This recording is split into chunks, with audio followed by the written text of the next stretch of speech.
Hey everyone, my name is Ben and you're listening to a daily dose of English. This is a short, simple podcast that you can listen to every day to improve your English. You can find the transcripts for all episodes and more on benslanguagelab.com. I'm glad you can make it today. In this episode, we're talking about QR codes. A bit of a weird topic today. Very different than I think the other ones because this is pretty specific. A QR code is a very specific thing. QR codes are those little square codes, things that you scan with your phone, and they go to a website, a link. They're really just a link that is readable by a phone camera. And we've seen them all over the place nowadays. They're on announcements, on advertisements. They're used for going to the menus of restaurants. There's a ton of different uses for them, and you'll see them everywhere in the world if you look, because they are really quite useful. QR codes have gotten a lot more popular now that pretty much everybody has a phone which can use them very easily, because it's a lot harder to type in a website, right? If you have to go to www.benslanguagelab.com/daily-english-65 to get to this episode's transcripts, you could do that, but that's a lot more difficult than just opening your phone, going to the camera, and scanning something, and it just takes you right there without you ever having to think or worry if you misspelled English or if you used an underscore instead of a dash or something like that. So that's generally what a QR code is. It's that simple black and white kind of boxy pattern that we use very often. Nobody actually knows what it stands for, QR. People do, but the regular person doesn't know what it stands for. We just say QR. I actually had to look up what it meant, and it means quick response code. The QR stands for quick response because the idea is that it's very easy and quick for a computer to read, right? The white and black text makes it really, really easy. And there's these markers in the corner. So there's sort of 4 big sections or 3 big sections on the code, which makes it easier for the computer to go, okay, here's point A, B, C, done, and now I can read the code. Easy. And so this makes it a lot faster for your phone to read a code. In fact, if you have your phone right now, and you can probably find a code on the internet or somewhere, and it reads it and it finds it very quickly. Right, so I can point my phone at a QR code right now, and it takes less than a second to identify the code, to read the code, and say, all right, you want to open this website? Which is pretty impressive, honestly. It's so fast, and that's why they're really useful. And so that's where the QR part comes from, is from quick response. And so I want to talk a little bit about QR codes and how I guess think about them and how I use them, because they're kind of cool.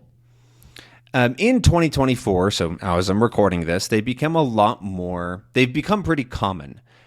Pretty much everybody can recognize them and understands what to do. They're pretty easy for using your phone just to scan something and go to a website, and they're all over the place, right? Like I said, you can find them, especially in businesses. They're like to connect to their social media, or to go to their website, or to see their menu, or to whatever, because they can take you to any website. So anything that has a URL, which is what you search in your browser, in your web browser, you search the URL to go to a website. And the QR code functions just like that. And so they're very, very handy in that sort of thing. There's also lots in stores for more information about something. They're painted on the sides of buildings. There's so many different ones that are used all over the place. What I'm most familiar with, what I've seen most, is the ones that are used in restaurants.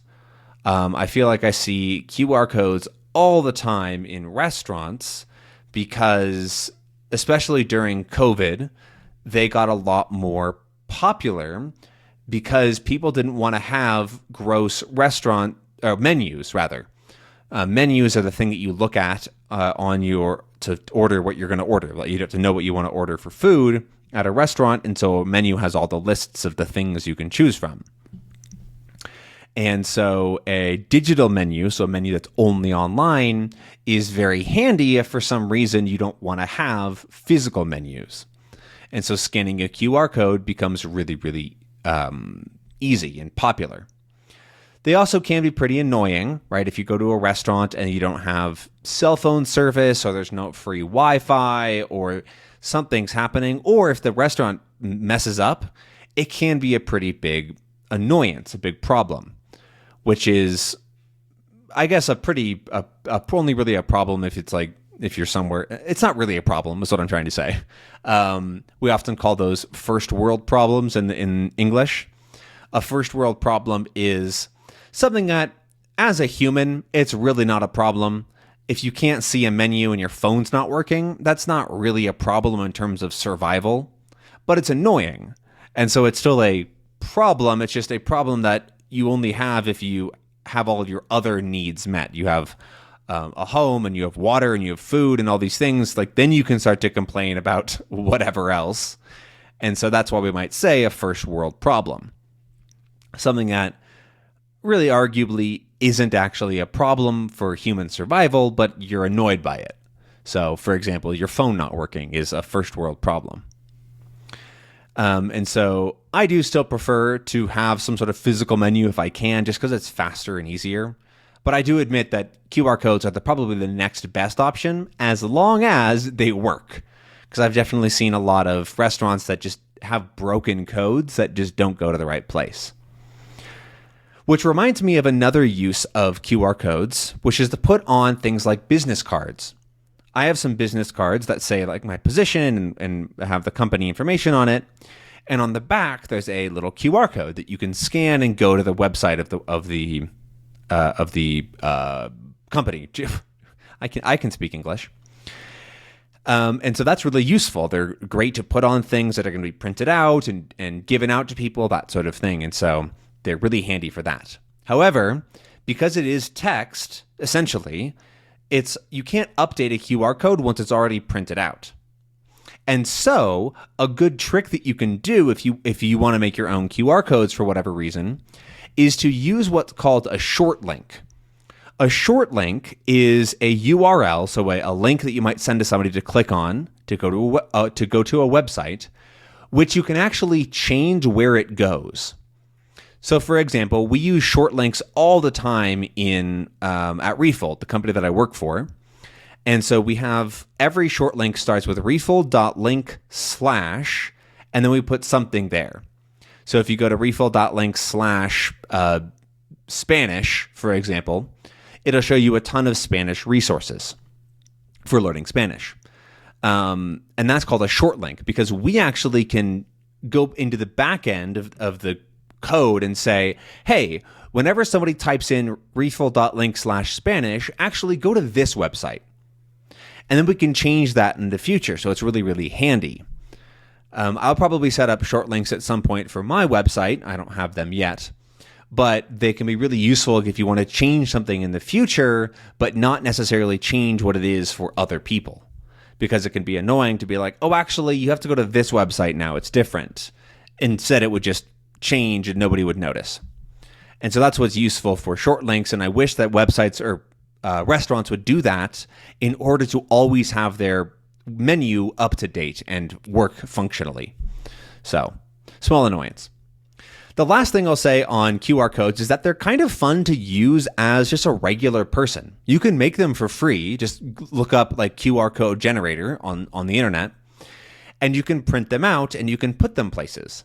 For example, you can make a QR code for your internet at your home. You can print out a QR code that actually allows somebody's phone to connect to your Wi-Fi network, and you can put that in your kitchen or somewhere where it's really handy. They just scan the code and it logs them into your Wi-Fi.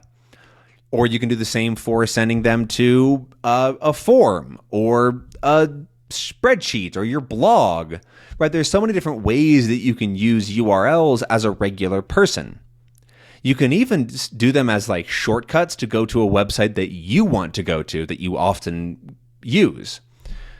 For example, maybe you have some sort of, tracking spreadsheet that you use very often every time you go to the grocery store. I don't know, I'm making something up.